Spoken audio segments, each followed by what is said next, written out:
As an RVer, I knew this day would come, and it finally did. I had to change a flat tire. I want to give you a little tech tip about changing your RV tire or having to jack up your RV in general. Let me just drag this out of here. Very similar to the 12-ton bottle jack you used in your video, except this one is brand new. It's made by Big Red. Fun fact, most bottle jacks are the same. Now, a lot of you guys know I'm no longer at the dealer, which means I don't get to use big fancy jacks anymore, and at a campsite, this is probably my easiest solution, and for you as RV owners, it is probably the best solution to changing tires as well. Everything that he did in his video was absolutely perfect. Get it as close to the U-bolt as possible. You can jack up from the axle, but again, as close to the U-bolt, and you're not trying to lift the entire coach up, you're just lifting until the tire's off the ground. But two things to note.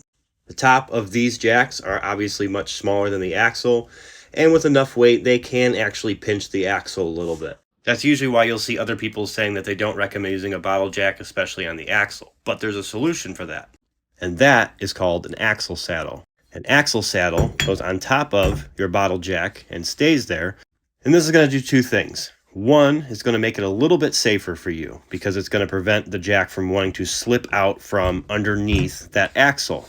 Another good thing you can do is actually keep a piece of your blocking underneath the jack itself to have a nice flat surface so it's not on the uneven ground.